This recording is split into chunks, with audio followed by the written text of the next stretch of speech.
The birthday cake sat in the center of the table, 6 candles flickering like tiny prayers. Grace Bennett watched from the kitchen doorway as Emma Rodriguez blew them out, her small cheeks puffed with effort, her eyes squeezed shut in concentration. The other children erupted in applause. Their mothers smiled and reached for their phones to capture the moment. Grace felt the familiar ache spread through her chest. She was 35 years old. She taught second grade at Riverside Falls Elementary, the same school she had attended as a child. She had a mortgage on a cottage near the woods, a 10-year-old sedan that started reluctantly in winter, and a mother whose memory was dissolving like sugar in rain. She did not have a child. The realization struck her with fresh force every time she attended one of these parties. She loved her students. She poured herself into their small triumphs and struggles. But at 3 o'clock, they went home to other women. To mothers who had what she wanted more than anything else in the world. Jennifer Rodriguez appeared beside her with a stack of paper plates. "Grace, you're a lifesaver for bringing the cupcakes. Emma adores you." Grace smiled. It was the smile she had perfected over years of hiding disappointment. "She's a sweet girl. So bright." Jennifer leaned in conspiratorially. "I know this is forward, but are you seeing anyone? My husband has a cousin. Great guy. Lawyer. Divorced, but very amicable." The offer was kind. Grace knew that. Jennifer meant well, but the question landed like a stone in still water, sending ripples of shame outward. "I'm not really looking right now," Grace said. "But thank you." Jennifer's expression shifted to pity. Grace hated that look more than anything. It said, "You're running out of time." It said, "What's wrong with you that no one has chosen you?" Grace excused herself and slipped out the back door. She sat in her car for 10 minutes before starting the engine. Her phone buzzed against the passenger seat. A reminder she had set 3 days ago, Mom's doctor appointment Tuesday. Patricia Bennett was 68 years old and living in Riverside Meadows Assisted Living. She had early-stage Alzheimer's disease. Some days she recognized her daughter. Some days she asked when Grace's brother was coming to visit. Grace had no brother. The drive home blurred past. Grace gripped the steering wheel and told herself she was fine. She had a good life, a stable life. She helped children learn to read. She volunteered at the church library. She had friends. But when she pulled into her driveway and saw the empty cottage waiting for her, the tears came. She sat there in the darkening evening, forehead pressed against the steering wheel, and let herself cry. Not the polite tears that escaped during sad movies. The deep, wrenching tones that came from a place of primal loss. She wanted a child. She had wanted one for as long as she could remember. She had named her future children when she was 8 years old. She had practiced rocking imaginary babies in her arms. She had spent 4 years with David Chen, a kind man who loved her, until they discovered his fertility issues and he refused to pursue treatment. She had let him walk away because she could not abandon the dream. And now she was 35, alone, watching time slip away like water through open fingers. Her phone buzzed again. This time it was a text message from a number she had not seen in months. The name on the screen made her breath catch, Marcus Hayes. The message was simple. "I'm in town. Dinner tonight?" Grace stared at the words. Marcus Hayes, her oldest friend, the boy who had defended her from bullies in 3rd grade, the teenager who had lost both parents in a plane crash and sobbed in her arms at the funeral, the man who had built a technology empire and now lived in a world she could barely imagine. She had not seen him in person for almost 2 years. They exchanged Christmas cards, occasional phone calls, but their lives had diverged so completely that sometimes she wondered if they even knew each other anymore. She typed back with shaking fingers. "Yes. Where?" His response came immediately. "Antonio's. 7 o'clock. Antonio's, the Italian restaurant where they had celebrated every childhood birthday, every graduation, every small victory. The place that still had red checkered tablecloths and Dean Martin crooning from ancient speakers. Grace looked at herself in the rearview mirror. Her eyes were swollen. Her mascara had run in dark streaks down her cheeks. She looked like what she was, a woman who had just cried herself empty in a parking lot. She would go home. She would shower. She would pull herself together, because seeing Marcus always made her feel a little less alone. 200 miles away in a penthouse overlooking Central Park, Marcus Hayes stood at the window and watched the sun sink behind the Manhattan skyline. His apartment was 3,500 square feet of marble and glass. It had cost $14 million. It had been photographed for Architectural Digest. It was featured on lists of the most spectacular residences in New York City. It was the loneliest place he had ever lived. Marcus was 37 years old.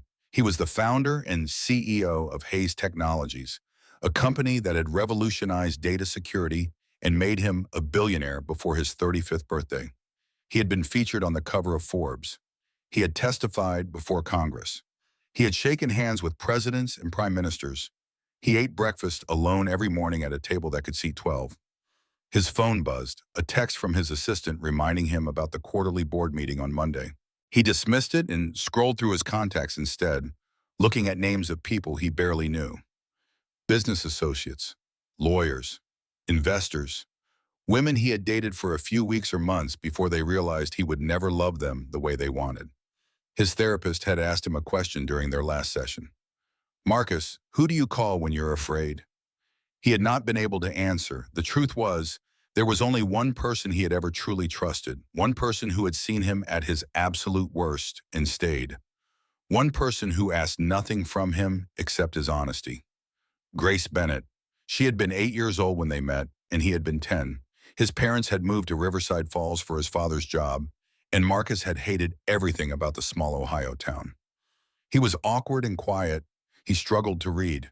The other children sensed his difference and circled like sharks. Grace had shared her lunch with him without asking why he was alone. She had tutored him in reading when the school suggested he repeat third grade. She had held his hand at his parents' funeral when he was 17 and the world had collapsed around him. She had never wanted anything from him, not his money, not his success, not his proximity to power. She had simply loved him, quietly, completely, in the way that only true friendship allows.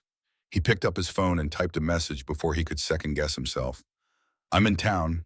Dinner tonight? He waited, watched the 3 dots appear and disappear as she typed. Her response came, yes. Where?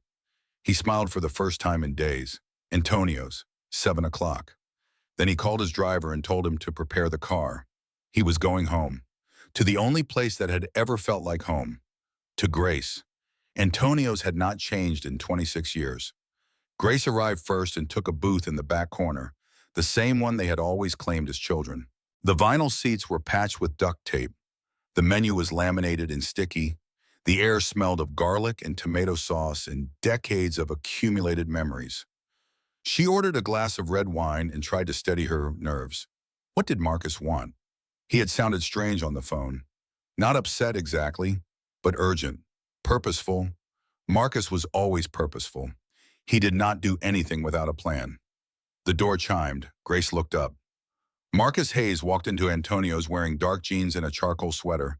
His hair was slightly too long, brushing the collar. He had shadows under his eyes. But when he saw her, his entire face transformed. He crossed the restaurant in 6 long strides and pulled her into a hug before she could stand. Grace inhaled the scent of him. Cedar and something clean. The same cologne he had worn since college. She felt the tension in his shoulders, the way he held her just a fraction too tight. Hi, he said into her hair. Hi, she whispered back. They sat. They ordered pasta and breadsticks and salad.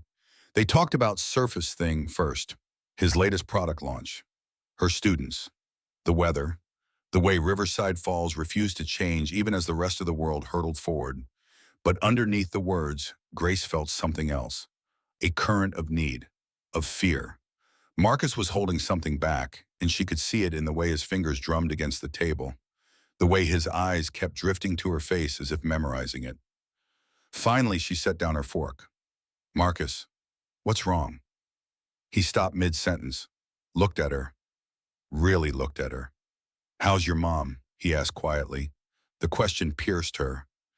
Declining. She asked me yesterday who I was. I'm so sorry. It's okay. Well, it's not okay, but I'm managing. Grace took a breath. Why did you really come back here? Marcus leaned back in the booth. The fluorescent light above them flickered. Somewhere in the kitchen, someone dropped a pan. The moment stretched between them like a tightrope. I've been thinking about legacy, he said finally, about what I'm building, what I'm leaving behind. Your company is worth billions, Grace said. That's a pretty substantial legacy. It's just money. His voice was flat. Numbers and accounts, stock prices, none of it means anything if there's no one to share it with. Grace's heart began to beat faster. What are you saying? Marcus reached across the table and took her hand. His palm was warm, solid. I want a child, Grace. I've wanted one for years. But I don't have time to date and fall in love and get married and then try. I'm 37, and every woman I meet sees the money first. She waited, barely breathing. Except you, he continued. You're the only person who's ever just seen me.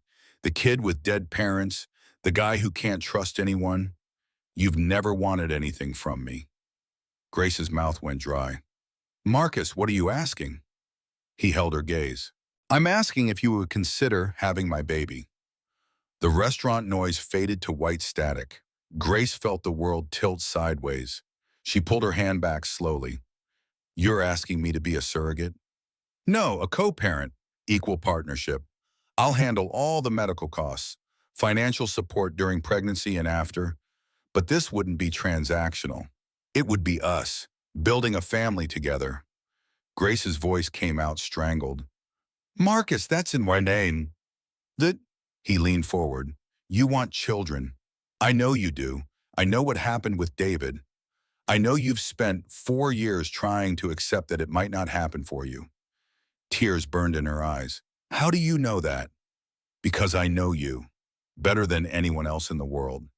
His voice cracked.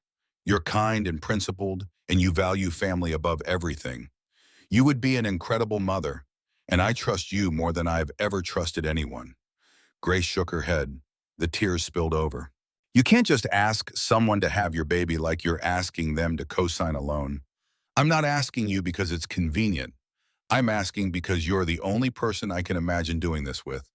She grabbed a napkin and pressed it to her eyes. The weight of the question crushed down on her chest. I need to think. Of course, take all the time you need. Marcus pulled out his wallet and left cash on the table. But Grace, before you decide, I need you to know something. She looked up at him through blurred vision. I wouldn't ask you to risk your heart if I wasn't willing to risk mine, he said. This isn't about convenience or desperation. This is about family. Real family. The kind you choose.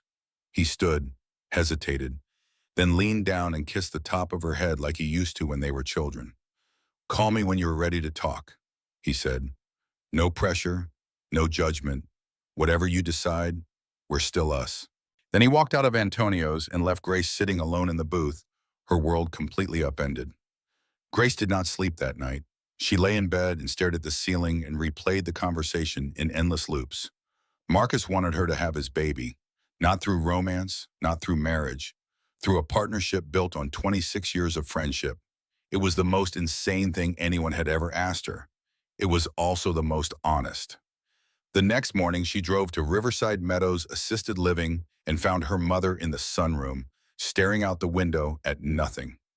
Hi, Mom, Grace said, sitting beside her. Patricia Bennett turned slowly. Her eyes were cloudy, uncertain. Then they cleared, just a fraction. Grace? Yes, it's me. Grace took her mother's hand. The skin was thin as paper, spotted with age. How are you, sweetheart? I'm okay. I have a question, though. Grace swallowed hard. What if I told you I might have a baby, but not the traditional way? Patricia's brow furrowed. What do you mean? I mean, what if someone asked me to be a mother, but we weren't married? We were just friends. Her mother studied her face for a long moment. Grace could see the thoughts moving slowly behind her eyes, the struggle to hold on to the thread of conversation. Do you love this person? Patricia asked. The question stunned Grace. I care about him very much. Then does it matter how it starts? Patricia's hand tightened on hers. Families come in all shapes now, don't they? What matters is the love. Grace felt her throat close. Do you really think that? Patricia smiled. It was the smile Grace remembered from childhood, warm and certain. Grace, I've always known you'd be a wonderful mother, however it happens. Then the light in her eyes dimmed. She turned back to the window. When is your brother coming to visit? Grace sat with her for another hour, but her mother did not recognize her again. When she left, she drove straight to St. Catherine's Church. The building was empty in the middle of a Monday afternoon. Sunlight filtered through the stained glass windows, casting colored shadows across the wooden pews. Grace walked to the front and knelt. She had been raised Catholic. She attended Mass most Sundays, but she had struggled with faith since David left, since her mother's diagnosis, since she had watched time steal her chance at the life she wanted. Now she closed her eyes and tried to pray. God, I don't know if you're listening. I've been angry at you for a long time. For David, for Mom, for being 35 and alone. Her voice echoed in the empty space. But if this is your way of giving me a second chance, help me be brave enough to take it. A door opened behind her. Footsteps approached. Grace turned to find Father Dominic Chen standing in the aisle. He was 58, silver-haired, with kind eyes behind wire-rimmed glasses. He had known her since she was a child.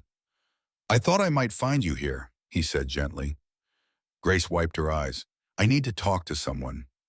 They sat together in the front pew. Grace told him everything. The proposal, her fear, her desperate want. She left nothing out. Father Dominic listened without interrupting. When she finished, he was quiet for a long time. What does your heart tell you? He asked finally. That I want this baby more than I've wanted anything in my life. And what are you afraid of? Grace's voice broke. That I'll fall in love with him and he won't feel the same.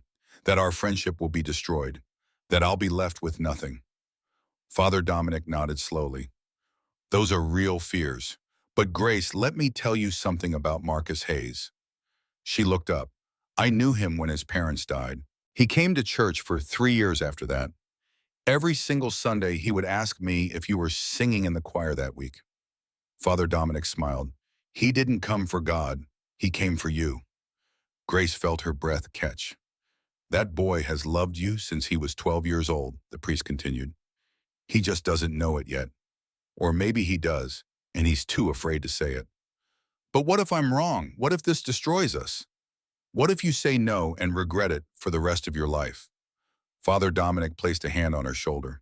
I can't tell you this is the traditional path, but I can tell you that God works in mysterious ways, and sometimes the bravest thing we can do is say yes to the impossible. Grace sat in the church for another hour after he left. She watched the light move across the floor. She felt the weight of the decision pressing down on her. Then she pulled out her phone and typed a message to Marcus. Can you come back to Riverside Falls? I need to see you. The response came in seconds. I'll be there tonight. Marcus arrived at Grace's cottage at 9 o'clock. The house was small and warm, filled with books and photographs and the comfortable clutter of a life fully lived. He had always loved this place. It felt like the opposite of his sterile penthouse. Grace opened the door in jeans and an oversized sweater. Her hair was pulled back in a messy bun. She looked terrified and determined in equal measure. Come in, she said. They sat at her kitchen table. Grace made tea. Her hands shook as she poured. I've spent the last 36 hours thinking, she said. I talked to my mom. I talked to Father Dominic. I sat at my father's grave. I prayed for the first time in years. Marcus waited. He did not push. I'm 35 years old, Grace continued. I broke up with the man I thought I'd marry because I wanted children, and he didn't. I've spent 4 years playing it safe, waiting for the right person to come along, waiting for life to look the way I thought it should. She set down her mug and looked at him directly. But you're offering me something real. Unconventional, yes, terrifying. Absolutely, but real. Her voice steadied. I want to be a mother, and I trust you more than anyone in the world. Marcus felt something break open in his chest. So yes, Grace said, I'll do this with you. He reached across the table and took her hands. Are you sure? No, I'm terrified, but I'm also tired of being afraid. She squeezed his fingers. But I have conditions. Anything. Grace took a breath. Full honesty. If you start seeing someone seriously, I need to know. If I fall in love with you during this process, you promise to be kind about it. We tell people the truth about what we're doing. We go to counseling together. And if the medical side doesn't work, We walk away as friends. No blame. Marcus nodded. I agree to everything, but I have one condition too. What? If at any point you want to stop, even if you're already pregnant, you tell me. No guilt, no pressure. He held her gaze. I need to know you feel Mayan with me. Tears slipped down Grace's cheeks. I've never felt safer with anyone. They stood at the same time. Marcus pulled her into a hug and she buried her face in his shoulder. He could feel her shaking. We're really doing this, she whispered. We're really doing this. They held each other in the small kitchen while the clock ticked on the wall and the future unfurled before them, strange and terrifying and full of possibility. Neither of them knew yet that they were already in love. They only knew that they were choosing each other. And for now, that was enough. The legal documents took 3 weeks to draft. Jonathan Kim was Marcus's personal attorney, a sharp man in his 50s who had handled mergers and acquisitions worth billions. He raised an eyebrow when Marcus explained what he needed but made no comment. Grace sat in the conference room of Kim's Columbus office and read through page after page of legalese. Her hands left damp prints on the paper. The agreement outlined custody arrangements, 50-50 split, joint medical decisions. Marcus would cover all pregnancy-related expenses and establish a $2 million trust fund for the child. There would be no romantic obligation between the parties. There was one clause that made Grace's breath catch. In the event of romantic relationship development between the parties, custody terms remain unchanged and inviolable. She looked up at Jonathan Kim. What does this mean exactly?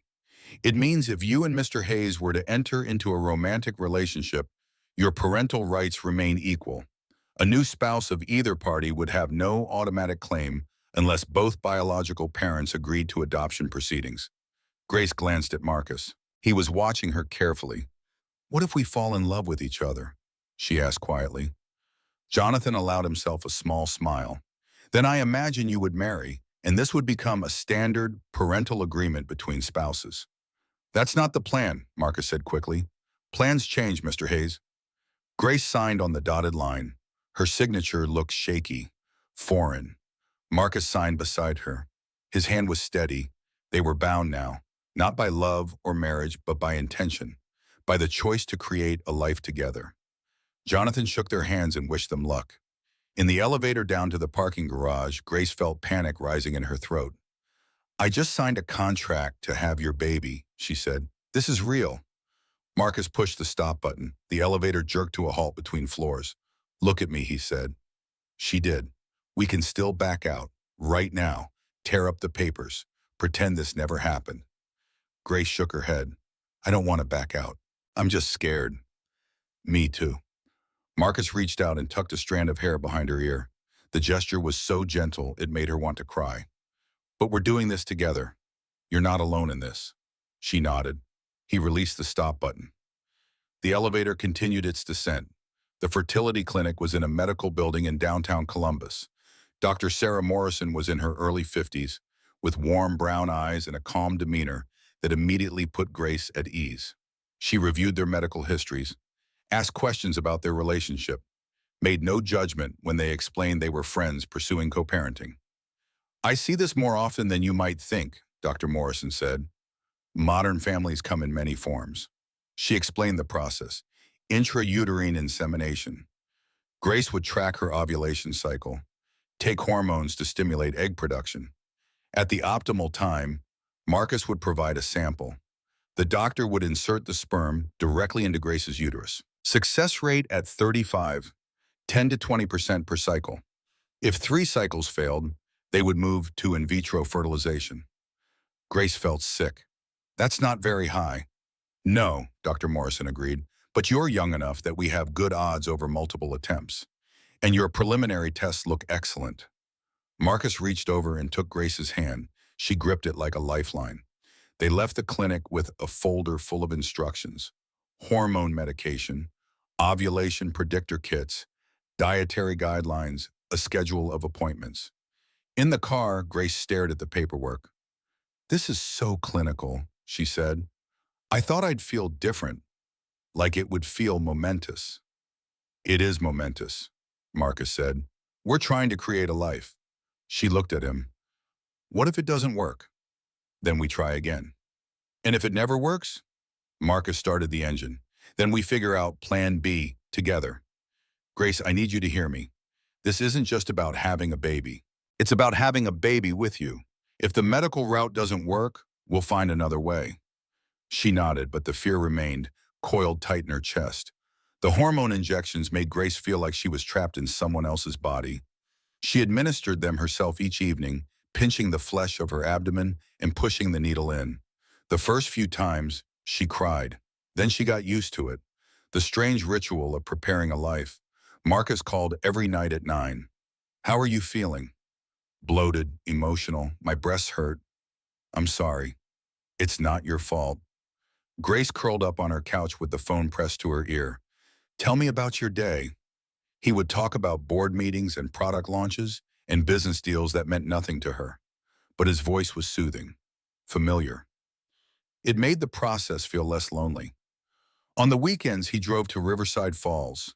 They fell into an easy rhythm, cooking together, watching old movies, walking through the woods behind her cottage.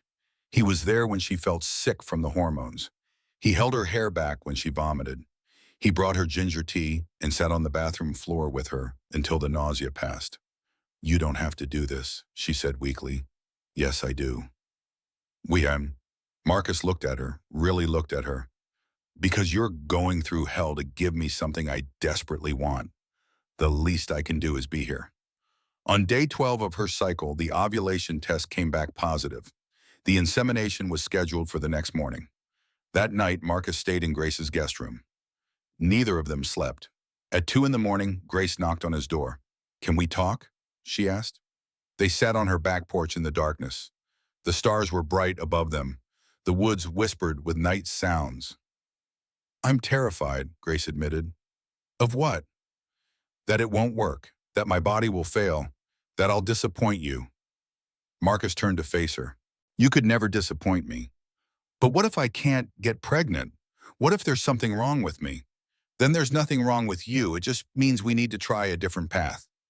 He reached for her hand. Grace, listen to me. I didn't ask you to do this because I thought you were a sure thing. I asked because I trust you. Because I want you in my child's life. In my life. That doesn't change based on biology. She leaned her head on his shoulder.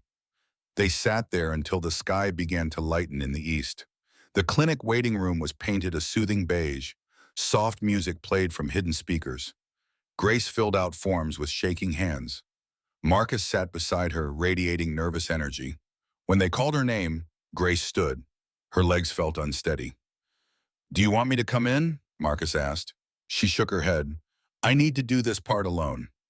The procedure room was cold. The nurse was efficient and kind. Dr. Morrison explained each step as she worked. It was uncomfortable, clinical, strangely impersonal for something so intimate. 15 minutes later, it was done.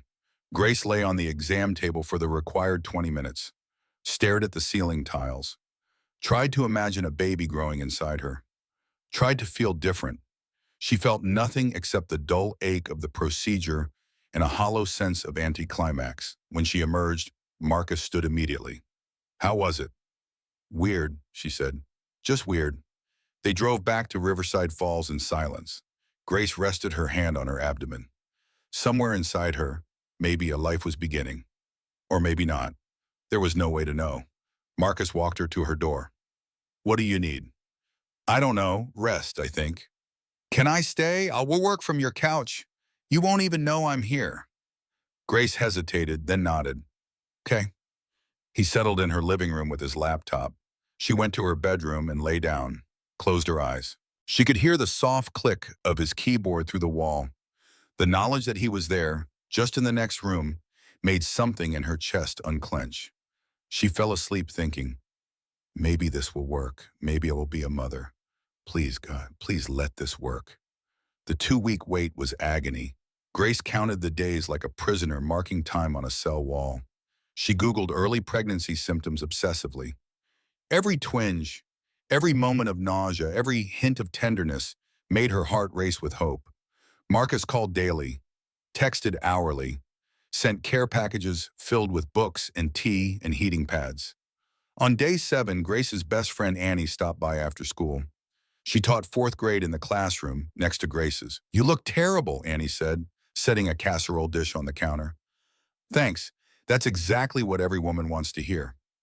Annie studied her face. "Are you sick?" Grace hesitated. Then the truth spilled out. All of it. Marcus, the proposal, the contract, the insemination, the waiting. Annie listened without interrupting. When Grace finished, she was quiet for a long moment. "So you're having Marcus Hayes's baby?" "Maybe. Probably not. The odds are terrible." "Do you love him?" The question struck Grace like a physical blow. "He's my best friend." "That's not what I asked." Grace sank into a kitchen chair. "I don't know, maybe. I've been trying not to think about it." "Why not?" "Because if I let myself love him and this doesn't work out, I'll lose everything. The baby, him, all of it." Annie sat across from her. "Or you could gain everything." Grace shook her head. "It doesn't work like that. Life doesn't just hand you everything you want." "No, but sometimes it hands you a choice. And maybe the bravest thing is choosing to hope." After Annie left, Grace stood in front of her bathroom mirror, lifted her shirt, examined her still flat abdomen. "Please be in there," she whispered. "Please." On day 14, she drove to the clinic alone. They drew blood. She sat in the waiting room and counted ceiling tiles while they ran the test. Her phone rang. Marcus. "Well?" His voice was tight with tension. "They're running it now. I'll know in an hour." "I'm getting in the car." "Marcus, you're 200 miles away." "I don't care. I should be there." But the call came before he could leave Manhattan. Grace sat in her car in the parking lot and answered her phone with trembling hands. Dr. Morrison's voice was gentle. "Grace, I'm sorry. The test is negative. You're not pregnant." The words landed like stones. Grace thanked her, hung up, stared through the windshield at the gray November sky. She did not cry. Not yet. She called Marcus. "It didn't work," she said when he answered. Silence, then, "I'm so sorry." "It's okay. We knew it might not." "Grace," his voice cracked, "I'm sorry I asked you to go through this." "Don't be. I chose this." She took a shaking breath. "I just need some time alone right now." "Okay, but call me if you need anything. Anything at all." She drove home, walked into her empty cottage, closed the door, and finally let herself fall apart. Grace did not answer her phone for 5 days. She called in sick to school for the first time in 12 years. She stayed in bed with the curtains drawn. She ate crackers and drank water when she remembered. She ignored the texts that piled up on her phone like snow drifting against a fence. The negative pregnancy test had broken something inside her that she had not known was still intact. It was not just the failed attempt. It was the weight of every disappointment she had carried for 35 years. David leaving, her mother forgetting her name, the biological clock ticking down like a countdown to nothing. She had allowed herself to hope. That was the mistake. Hope was dangerous when you had spent years learning to live without it. On the 6th day, someone knocked on her door. Grace ignored it. The knocking continued, patient, insistent. She dragged herself out of bed and opened the door without checking who it was. Marcus Hayes stood on her porch in jeans and a wrinkled button-down shirt. He looked like he had not slept in days. His eyes were shadowed, his jaw tight. "You're not returning my calls," he said. "I told you I needed space." "It's been almost a week." He stepped forward. "Can I come in?" Grace wanted to say no. She wanted to close the door and retreat back into the numbness. But she stepped aside. Marcus walked into her cottage and stopped. His gaze swept over the unwashed dishes in the sink, the blankets piled on the couch, the evidence of her unraveling. "Grace," he said quietly, "talk to me." "There's nothing to talk about.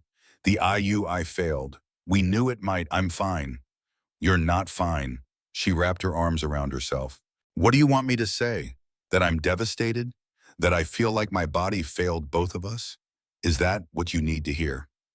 Marcus flinched. "I need you to know this isn't your fault." "Isn't it?" Her voice rose. "We used your sperm, my uterus. Your part worked fine. Mine didn't. One failed attempt doesn't mean your body failed. The success rate was only 15%. We were always going to need multiple tries. Grace laughed bitterly. Multiple tries? Do you know what the hormones did to me? I cried watching a commercial for dog food. I threw up every morning. I had needles in my stomach every night. And for what? Nothing. I'm sorry. Marcus's voice cracked. I'm so sorry I asked you to do this. Don't apologize. I chose this. She sank onto the couch. I just need some time to process. He sat beside her, not touching, just present. What if we don't try again? She looked at him. What? What if we stop? Right now, no more hormones, no more procedures. We walk away and our friendship stays intact. Grace felt tears burning in her eyes. You'd really give up? After everything? I'd give up 1,000 babies before I'd lose you. The words hung in the air between them. Grace stared at him, at the man who had been her best friend for 26 years. The man who had asked her to do the impossible and promised to be there for all of it. I don't want to give up, she whispered. I'm just scared. Of what? The truth burst out of her like a dam breaking. Because I'm in love with you, okay? I'm in love with you, and every day we do this, I fall deeper, and you're going to realize it, and it's going to ruin everything. Silence. Grace clapped a hand over her mouth. Horror washed over her in a cold wave. She had not meant to say that. Not ever. Certainly not like this. Marcus was staring at her. His face had gone completely still. I'm sorry, she stammered. Forget I said that. The hormones, I'm emotional. I didn't mean to. He stood abruptly, crossed to the window, stood with his back to her. Grace felt her heart shattering. She had destroyed it. Their friendship, their plan, everything.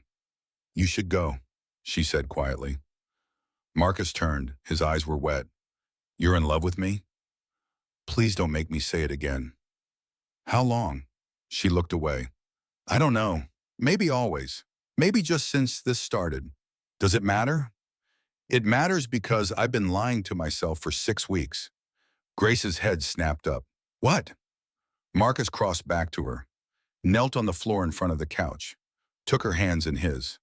I asked you to have my baby because I wanted you in my life forever. I told myself it was about friendship and trust and building a family.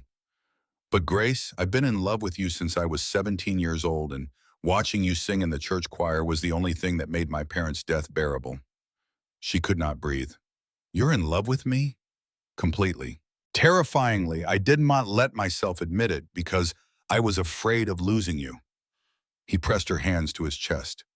But sitting in my penthouse alone every night, calling you to hear your voice, driving here every weekend because I can't stand to be away from you.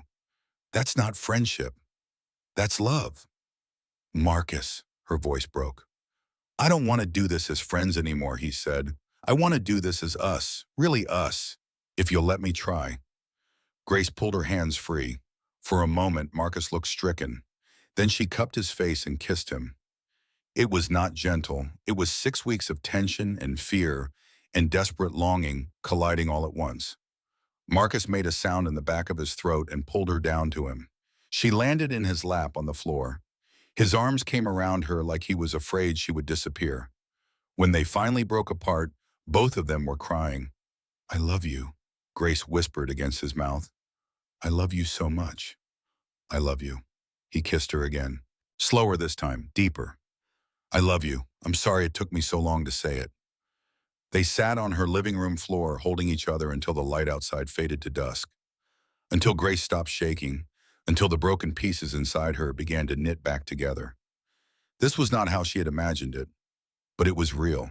It was theirs. And for the first time in a week, she felt something like hope. They started over, not the medical process, not yet, but the relationship. They went on actual dates, dinner at restaurants where they held hands across the table, movies where Marcus kept his arm around her shoulders, long walks through the woods where they talked about everything they had never said before. Grace learned that Marcus had been attracted to her since they were teenagers but assumed she would never see him that way, that he had dated other women trying to forget her, that every relationship had failed because he was comparing them to a standard they could never meet. Marcus learned that Grace had spent 4 years after David convincing herself she did not need romantic love, that she had thrown herself into teaching because children were safer than risking her heart, that she had agreed to his proposal partly because she wanted a baby and partly because it gave her a reason to be close to him. They were careful with each other, tender, learning how to be lovers instead of just friends. But they did not make love. Not yet. Grace wanted to wait until they started the second IUI cycle. It felt important to keep some boundary between the clinical process and the intimacy they were building.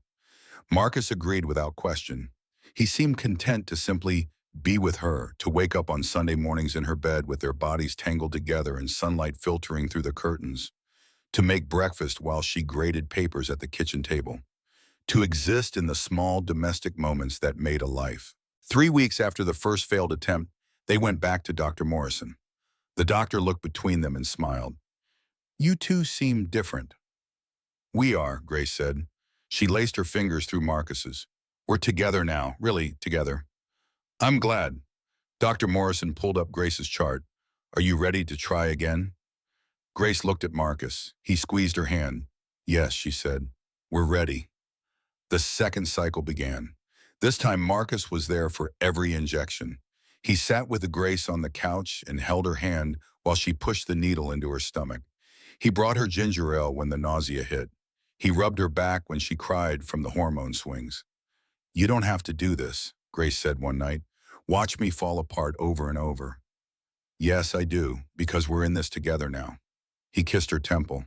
All of it. The difference was palpable. The first cycle had been lonely, clinical. This one felt like a shared journey. Marcus moved into Grace's cottage for the 2 weeks of hormone treatment. He worked from her dining room table. She came home from school to find him cooking dinner. They fell into a rhythm that felt like marriage.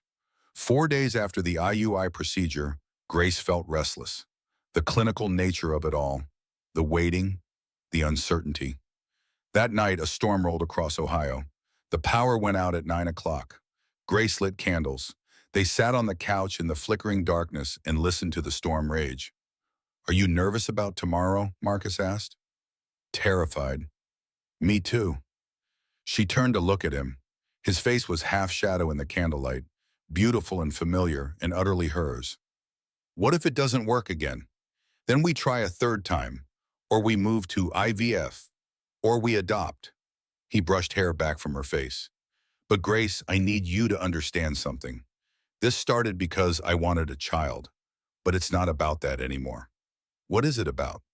"Us, building a life together. The baby is part of that, but even if we never have children, I'm not going anywhere." Grace felt something unlock in her chest, the fear that had been holding her hostage for weeks, the terror that she was only valuable to him as a vessel for his child. "I don't want to wait anymore," she said. Marcus frowned. "Wait for what?" "For the right time, for permission, for everything to be perfect." She moved to straddle his lap. His hands came to her waist automatically. "I want you. Now."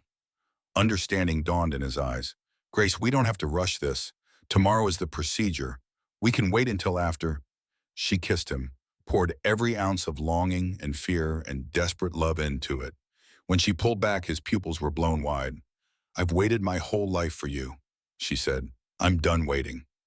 Marcus searched her face. "Are you sure?" "I've never been more sure of anything." He lifted her, carried her through the candlelit cottage to her bedroom, laid her down on the bed like she was something precious.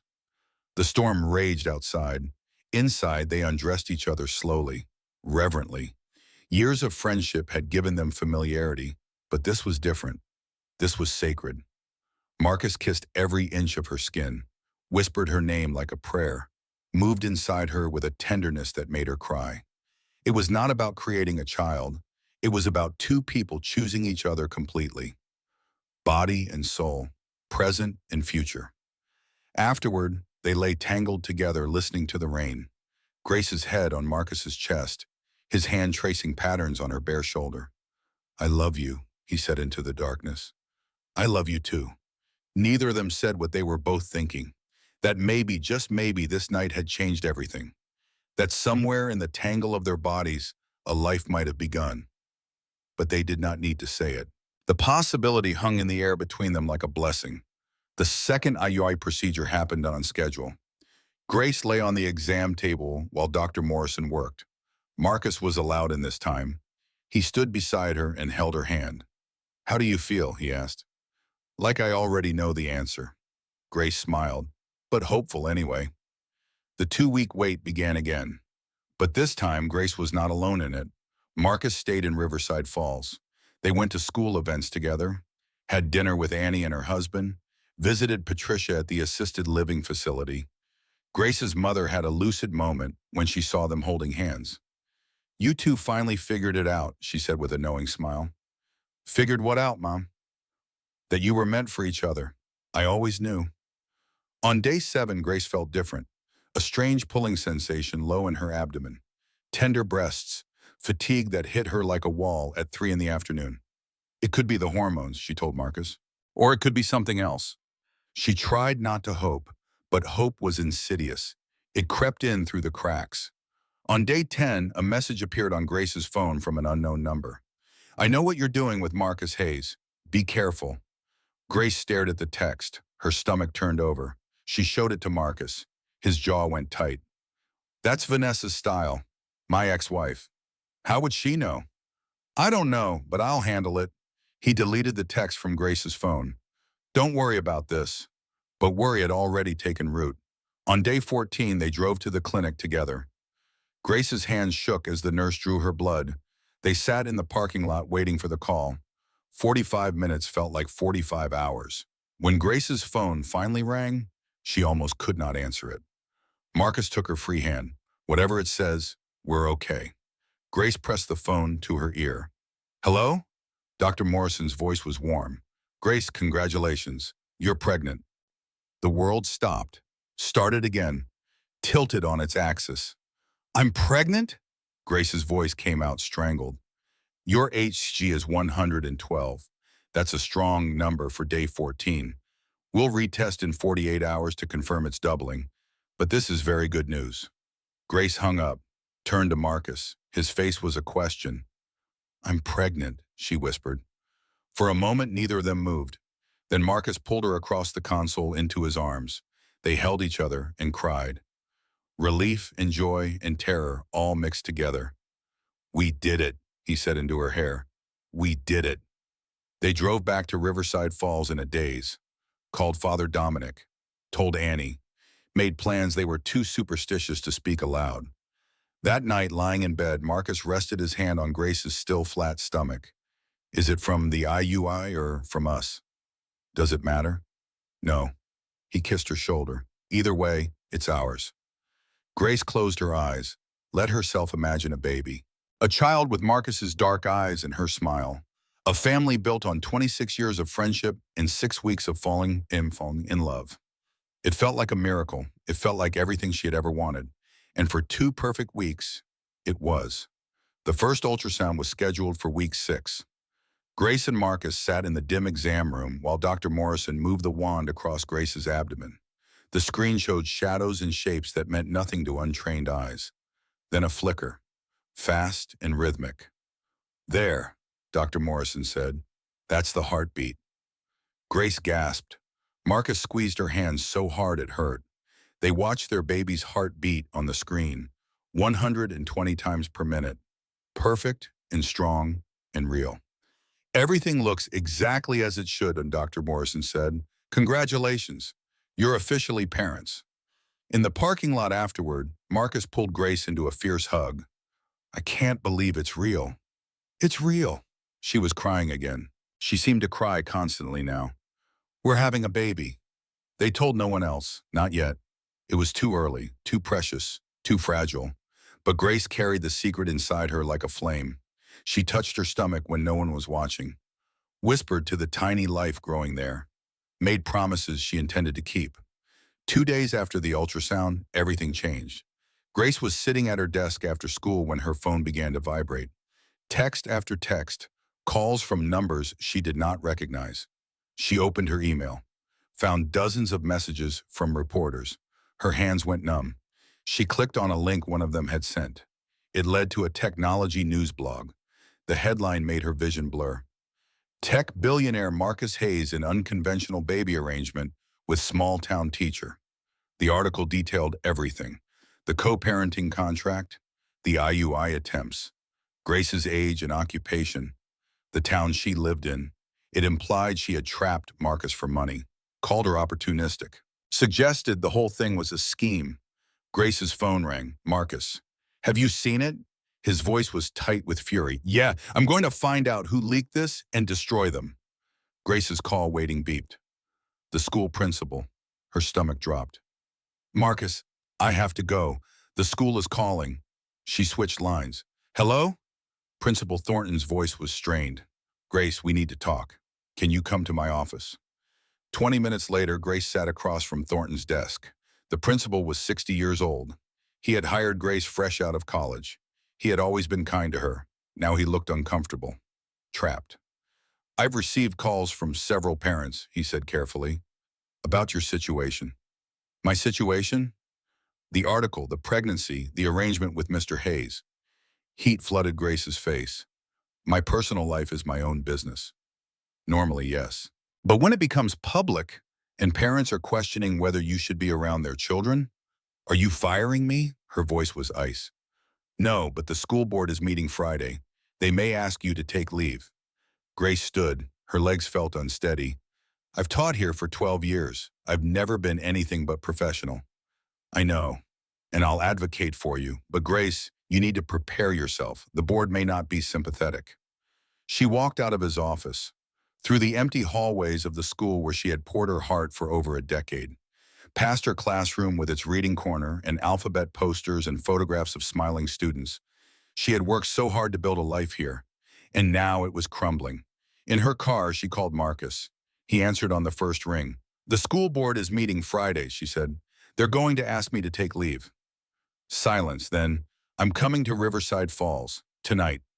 Marcus, you don't have to. Yes, I do. We're in this together, remember? Grace leaned her head back against the seat. She was 6 weeks pregnant, 6 weeks into the most precious thing that had ever happened to her, and already the world was trying to take it away. I'm scared, she whispered. Me too. But Grace, we're going to fight this. Both of us. I promise. She closed her eyes, felt the first stirrings of nausea that had nothing to do with morning sickness. This was fear, pure and primal.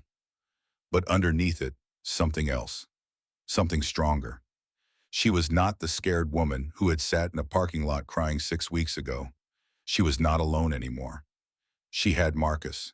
She had a baby growing inside her. She had a life she had chosen, and she would be damned if she let anyone take it from her without a fight. Okay, she said, come home. We'll figure this out together. I'm already on my way. Grace started her car, drove through the streets of Riverside Falls that had been home her entire life, past the church where she had prayed, past Antonio's where Marcus had first asked her the impossible question. The town felt different now, hostile, judging, but she was different too. She was no longer the quiet teacher who hid her heartbreak behind a practiced smile. She was a woman in love, a woman carrying new life, a woman who had spent 35 years playing it safe and was finally brave enough to risk everything. Let them judge. Let them whisper. Let them question. She knew the truth, and the truth was this. She and Marcus had chosen each other. They had chosen this baby. They had chosen love. And no amount of scandal or gossip or small-town judgment could change that. The storm was coming. She could feel it gathering on the horizon, but she would not face it alone. The school board meeting was held in the Riverside Falls Elementary cafeteria on a Friday night. The room smelled of industrial cleaner and old pizza. Fluorescent lights hummed overhead. Folding chairs had been arranged in rows facing a long table where the 7 board members sat like judges. Grace arrived early. She wore a navy dress that skimmed her still flat abdomen. Her hair was pulled back. No jewelry except the small gold cross her mother had given her for confirmation. She wanted to look professional, respectable, like the teacher she had been for 12 years. Marcus sat in the front row behind her. He had wanted to speak on her behalf. She had asked him not to. This was her fight, her career, her dignity. The room filled quickly. Parents, teachers, Curious townspeople who had read the article and come to watch the spectacle. Grace felt their eyes on her back, heard the whispers that were not quite quiet enough. Principal Thornton sat to the side, his expression carefully neutral. Annie was 3 rows back, her face tight with anger. At 7 o'clock precisely, Board Chair Margaret Sullivan called the meeting to order. She was 72, a retired superintendent who had taught Grace's mother in high school. Her voice was crisp. We're here to discuss the employment status of Grace Bennett in light of recent public revelations about her personal life. She looked directly at Grace. Miss Bennett, would you like to make a statement? Grace stood. Her legs were steady. Her voice was not. I've taught at this school for 12 years, she began. I've stayed late every single day to help struggling readers. I've used my own money to buy supplies when the budget ran out. I've loved every child who walked into my classroom like they were my own. She paused, looked around the room at faces she had known her whole life. Yes, I'm pregnant. Yes, the father and I started this journey in an unconventional way. But we fell in love during the process. We're together now. We're building a family. Her voice strengthened. I fail to see how any of this makes me unfit to teach second graders to read. Board member Thomas Wright, a banker in his 60s, cleared his throat. Miss Bennett, the issue isn't your pregnancy. It's the appearance of a financial arrangement. The article suggests you entered into a contract for monetary gain. I entered into a co-parenting agreement with my best friend, Grace said. We were honest about our intentions. We had legal counsel. There was nothing unethical about it. But surely you can see how it looks, another board member interjected. A young woman from a small town, a wealthy man from the city, the money involved. Heat flushed Grace's cheeks. I'm 35 years old. I have a master's degree. I own my home. I have a career. I didn't need to trap anyone for money. Margaret Sullivan raised a hand for silence. We've received calls from concerned parents. They're worried about the example being set. What example? Grace's voice rose. That a woman can make her own choices about her body and her future? That family comes in different forms? That love doesn't always follow a script? The room erupted in murmurs, some supportive, some disapproving. Then a parent stood, Rachel Chen, mother of twin boys in Grace's class. I have something to say. Margaret nodded. Go ahead, Mrs. Chen. Rachel looked directly at Grace. My sons both had trouble reading when they started second grade. They were so far behind I thought they'd never catch up. Miss Bennett worked with them every day during her lunch break. She never asked for extra pay. She just did it because she cared. Her voice cracked. She taught my boys to love books, to believe in themselves. And you're going to fire her because she's having a baby? That's obscene. Another parent stood, then another. Testimonials poured out. Students Grace had helped. Parents whose children adored her. Teachers who had learned from her. But there were dissenting voices too. A mother who said it set a bad moral example. A father who questioned her judgment. Marcus sat rigid in his chair. Grace could feel his tension radiating across the space between them. Finally, Margaret Sullivan called for quiet. Miss Bennett, the board needs to deliberate. We'll contact you with our decision by Monday. No, the word came from Grace's mouth before she could stop it. Margaret blinked. Excuse me? Grace stood taller. I said no, you don't need until Monday. I'm giving you my decision now. She looked at each board member in turn. I resign. Effective immediately. Gasps rippled through the room. Principal Thornton half rose from his chair. Grace, please reconsider.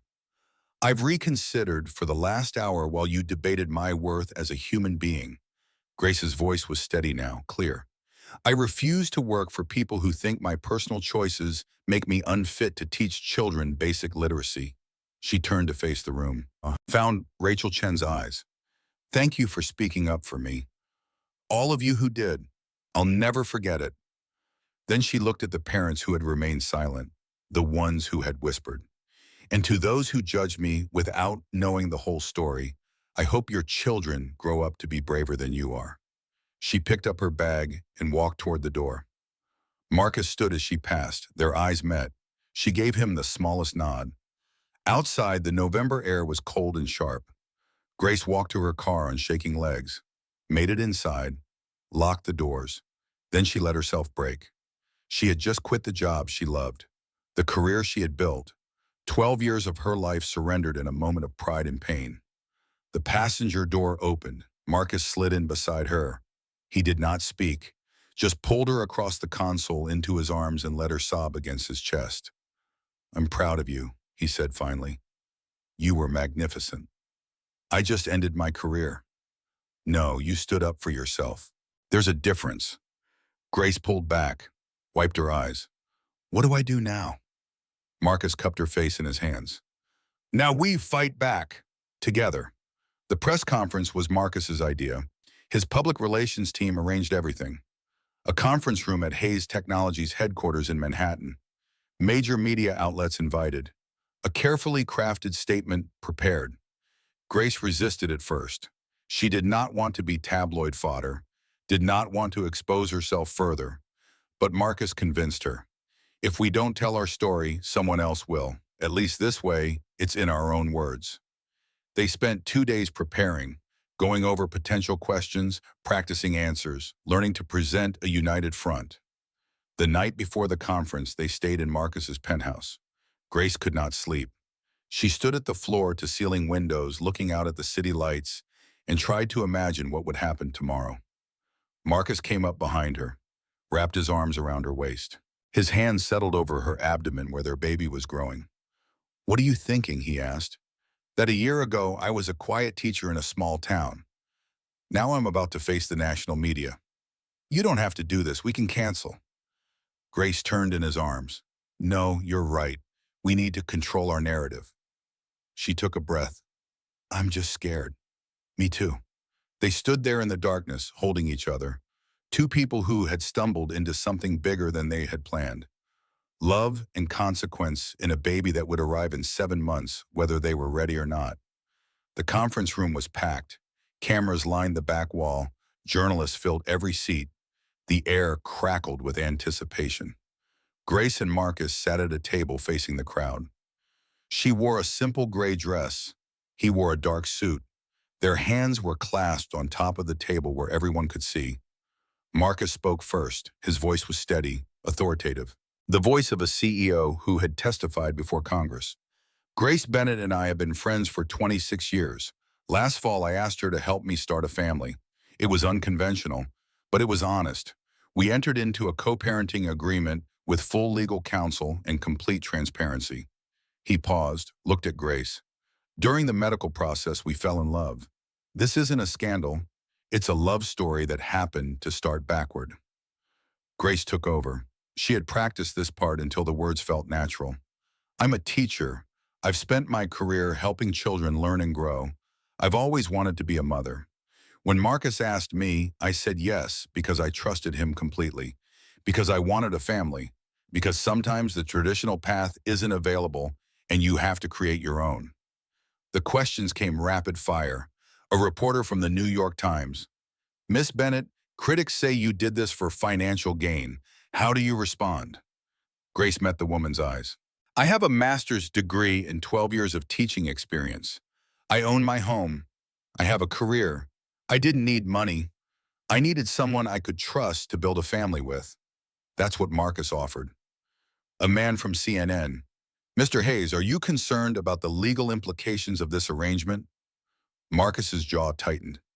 Every aspect of this was handled by legal counsel. But more importantly, Grace and I are in a committed relationship now. We're not co-parents in some business arrangement. We're partners. We're in love. More questions about the pregnancy, about their future, about how they plan to raise the child.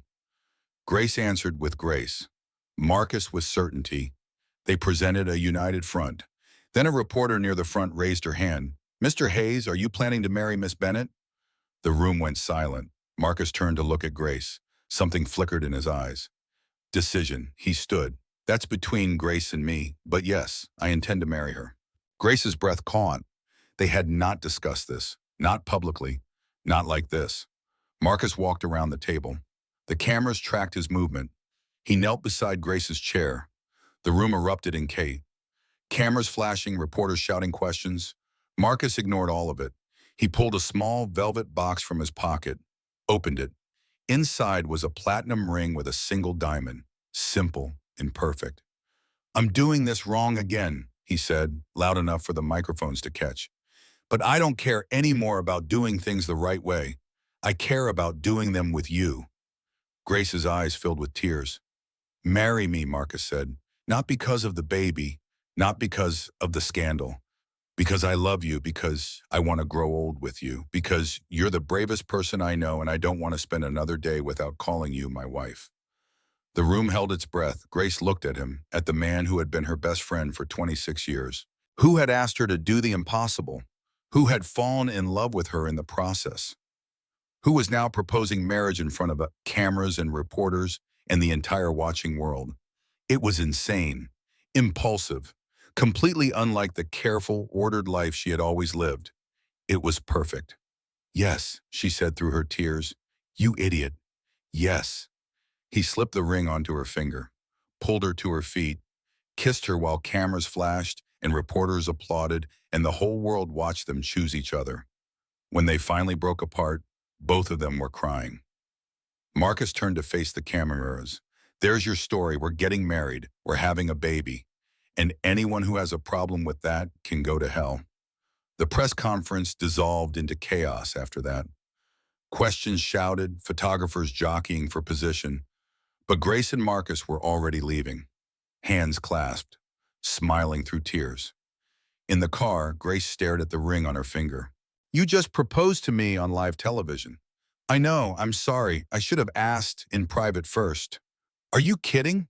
That was the most romantic thing anyone has ever done." She laughed, crying and laughing at the same time. "My students are going to lose their minds." "Your former students." The reminder sobered her. "Right, I don't have students anymore." Marcus took her hand. "You'll have one soon. Ours." Grace leaned her head on his shoulder, felt the baby flutter inside her for the first time, a sensation like bubbles rising, so faint she almost missed it. "Marcus," she whispered, "I think I just felt the baby move." He pulled the car over immediately, right there on the side of the highway, placed his hand on her stomach. "Really?" It was so small, like a flutter. They sat there for 20 minutes, waiting for it to happen again.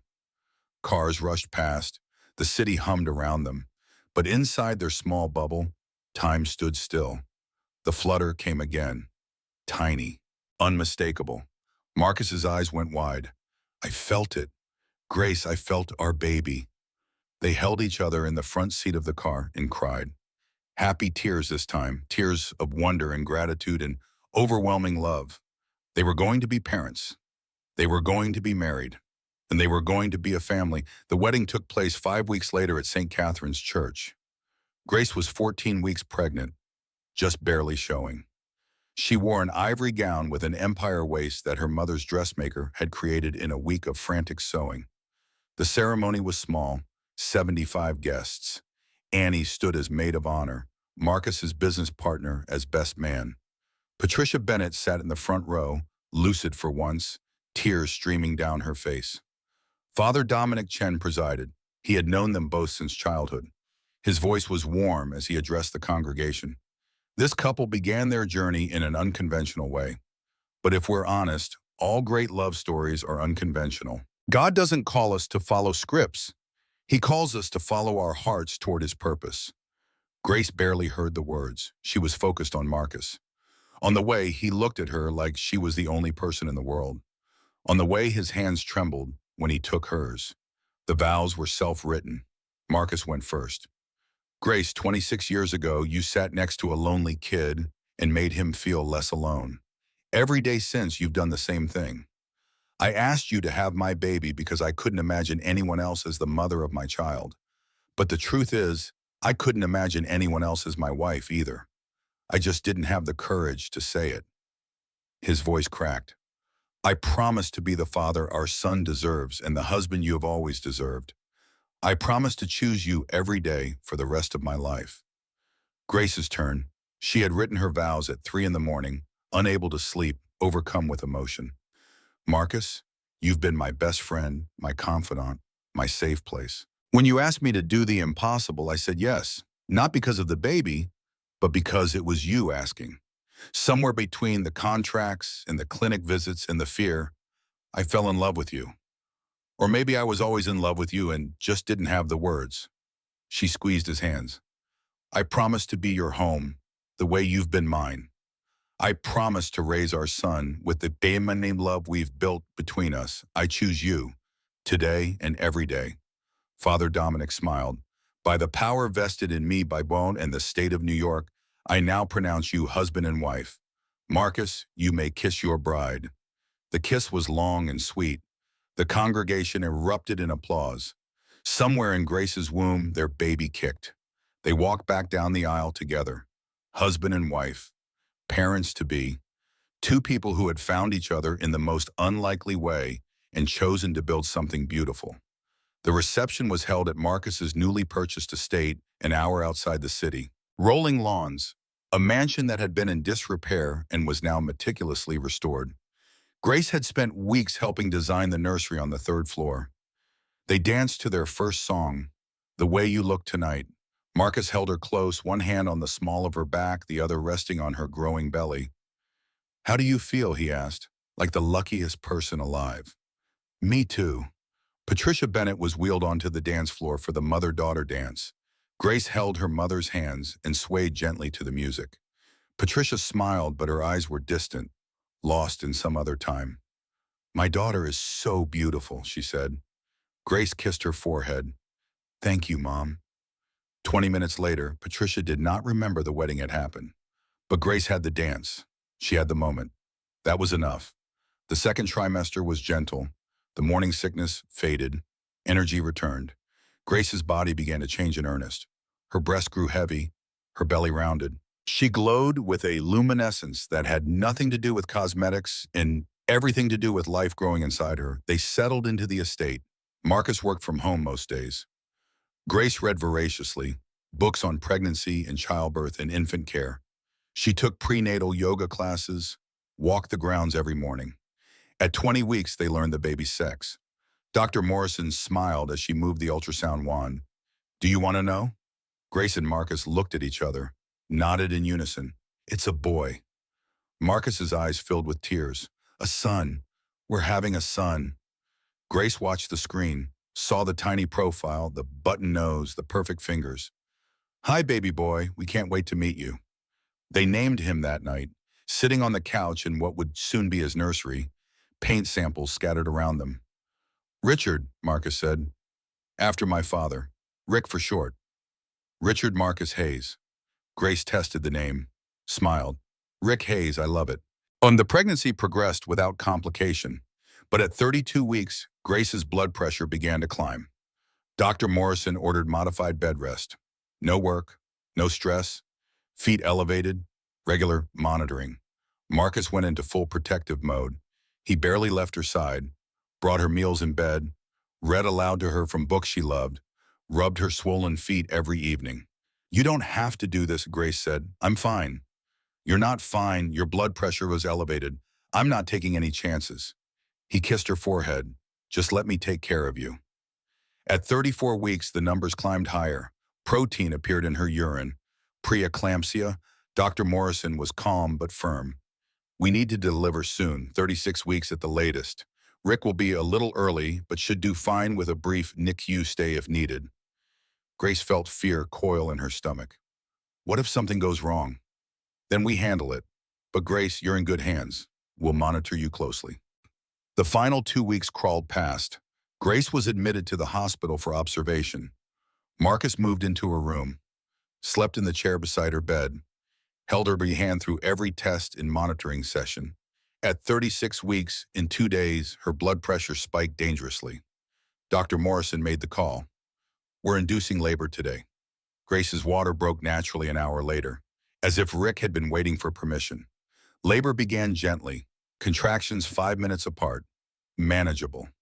Grace breathed through them while Marcus coached. She walked the hospital corridors, bounced on a birthing ball, did everything the nurses suggested, but gentle did not last. By hour 6, the contractions were coming every 2 minutes, fierce and relentless. Grace gripped the bed rails and tried to remember how to breathe. I can't do this, she gasped between contractions. Yes, you can. Marcus was beside her, cool cloth on her forehead, voice steady. You're the strongest person I know.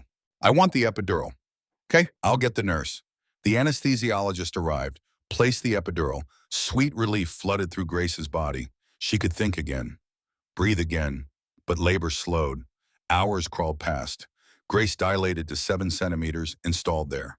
The monitors showed Rick's heart rate dipping with each contraction. Dr. Morrison came in at hour 14. Her expression was serious. Grace, we may need to consider a C-section if things don't progress soon. Terror gripped Grace. No, please, let me try to push. You're not fully dilated yet. I will be, just give me more time. Dr. Morrison studied the monitors, looked at Grace's determined face. 1 more hour. If you're not at 10 centimeters by then, we go to surgery. 58 minutes later, Grace hit 10 centimeters. Okay, Dr. Morrison said, let's have this baby. Pushing was agony and ecstasy combined. Grace bore down with everything she had. Marcus counted through each contraction, wiped her face, whispered encouragement. 1 hour of pushing became 90 minutes. Grace was exhausted, trembling, crying. I can't, she sobbed. I can't do it. Marcus took her face in his hands. Look at me. You can. I see his head. He has dark hair like you. 1 more push, Grace. 1 more. Grace gathered every ounce of strength she had left, bore down with a scream that came from the depths of her soul, and Richard Marcus Hayes entered the world. 8:47 p.m., 7 pounds, 8 ounces, 20 inches long, perfect APGAR scores. A cry that filled the room with sound and life and promise. Dr. Morrison placed him on Grace's chest, warm and slippery and impossibly real. Hi, baby, Grace sobbed. Hi, Rick. We did it. We're here. Marcus was crying, hands shaking as he touched Rick's tiny back. He's perfect. Grace, he's perfect. Rick opened his eyes, dark blue and unfocused, looked at his mother for the first time. Grace felt her heart crack open, expand, fill with a love so vast and immediate it bordered on pain. I love you. I love you so much. The nurses gave them space, an hour of skin-to-skin contact, just the 3 of them, a family. Marcus held Rick and whispered to him, Hey, buddy, I'm your dad. I've been waiting my whole life for you. Your mom and I, we took a crazy path to get here, but we made it, and we're never letting you go. Rick grasped Marcus's finger, held on tight. Marcus looked at Grace. His face was wet with tears. Thank you. For him, for us, for everything. Grace reached for his hand. We did this together. We did. They sat there in the hospital room while the sun set outside and the world kept turning, and their son breathed his first hours of life. Nothing had ever felt more right. The first weeks home were case. Sleepless nights, endless diaper changes, feedings every 2 hours. Rick had a strong set of lungs and was not afraid to use them. But Grace had never been happier. She spent hours just watching him sleep, memorizing his tiny features, the way his mouth pursed when he dreamed, the softness of his skin, the miracle of him. Marcus was a devoted father. He changed diapers without complaint, walked Rick around the house at 3 in the morning when he would not settle, sang lullabies in a surprisingly good voice. Annie visited often, brought meals, held Rick while Grace showered, became the best honorary aunt a baby could ask for. Patricia had passed away peacefully 2 months after Rick's baptism. In her sleep, with Grace holding her hand, the last words she spoke in a brief moment of clarity were simple. Tell the baby I love him. Grace did, every single night. On Rick's first birthday, they visited Patricia's grave, placed flowers. Marcus held Rick while Grace knelt on the grass. Grandma would have loved you so much, she whispered. Rick babbled, reached for the flowers, a perfect innocent gesture. Grace stood, took her son from her husband's arms, felt the weight of loss and love intertwined. Her mother was gone, but her legacy remained in the grandson she had met, however briefly. Grace swallowed the grief. You do, and he's perfect. On Rick's baptism day, St. Catherine's was full. The entire congregation had turned out. Grace and Marcus stood at the font with Father Dominic. This child was prayed for, hoped for, and chosen, Father Dominic said as he poured water over Rick's head. May he grow up knowing he is loved beyond measure. And may his parents continue to show the world that families are built not just by biology, but by choice, commitment, and love. Rick did not cry during the baptism, just looked around with weedy-baying, curious eyes. Afterward, there was a reception in the church hall. People Grace had not spoken to since the school board meeting approached her.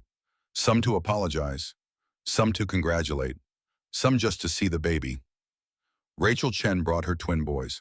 They peered at Rick with fascination. Is he going to be in second grade? One of them asked. Grace laughed. Not for a few years yet. Rachel hugged her. I'm glad you're happy. You deserve this. As the afternoon wore on, Grace found herself standing in the church courtyard, Rick sleeping in her arms, Marcus beside her with his arm around her waist. Do you remember when this started? She asked. When you showed up at Antonio's and asked me to have your baby? Every detail. Did you ever imagine we'd end up here? Marcus looked at her, at their son, at the life they had built from friendship and risk and love. No, I imagined a co-parenting arrangement, scheduled custody exchanges, civilized distance. And instead, I got everything I never knew I needed. A wife, a son, a family. He kissed her temple. I got you. Grace leaned into him, felt Rick's weight in her arms, solid and real in hers. They had started with a contract, a clinical procedure, an arrangement that made sense on paper. But somewhere along the way, they had built something far greater. A love that began in friendship and grew through choice. A family that defied convention but felt more real than any tradition. People asked her sometimes if she regretted how it started, if she wished it had been more romantic, more normal. She always gave the same answer. She regretted nothing. Every strange, difficult, terrifying step had led her here. To this man, this child, this life. And she would do it all again in a heartbeat. 1 year after Rick's birth, Grace and Marcus returned to the elementary school playground where they had first met. It was autumn again. The same season when Marcus had asked her the impossible question. The leaves were turning gold and crimson. The air smelled of wood smoke and possibility. Rick toddled on the grass between them, 12 months old, walking for 3 weeks now. He had Marcus's dark hair and serious expression, Grace's eyes and easy laugh. They sat on the same bench where they used to sit as children. Rick played nearby with a ball, babbling to himself in his own private language. He looks like you when you concentrate, Grace said. Marcus smiled. He has your stubbornness. That's definitely from you. They watched their son, marveled at the simple miracle of him, a life they had created together against all odds. Do you ever think about how close we came to never having this? Grace asked. What do you mean? What if I'd said no that night at Antonio's? What if the fear had won? Marcus took her hand. But you didn't say no. You were braver than fear. We both were. Rick fell, sat down hard on his bottom, looked at them with wide eyes to see if he should cry. Grace smiled encouragingly. You're okay, baby. Rick decided he was okay. Got back up, continued his exploration. Your mom came to visit yesterday, Marcus said. She asked who I was. Grace's heart ached. I'm sorry. Don't be. I told her I was your husband, that we have a son. She smiled and said that sounded nice. He squeezed Grace's hand. Even when she doesn't remember, some part of her knows we're happy. Grace watched Rick, thought about her mother, about David who had left, about the 12 years she had taught children and the career she had sacrificed, about all the paths not taken and the one path that had led her here. I wouldn't change anything, she said quietly. Neither would I. Rick tottered over to them, climbed into Grace's lap, rested his head on her chest. The simple trust of it made her throat tight. Marcus put his arm around them both. His family, hard-won and deeply loved. Church bells chimed in the distance, the same bells that had rung at their wedding, the same church where Father Dominic had blessed their unconventional journey. Grace closed her eyes, felt the weight of her son in her arms, the warmth of her husband beside her. The solid reality of a life she had chosen despite every fear. This was not the story she had imagined for herself, but it was better than any story she could have written, because this story was real, messy and imperfect and absolutely true. Two friends who had loved each other for 26 years without knowing it, who had taken a risk on something impossible, who had built a family from honesty and hope. And in the end, that was the only story that mattered. The story of how they chose each other, again and again and again, the end.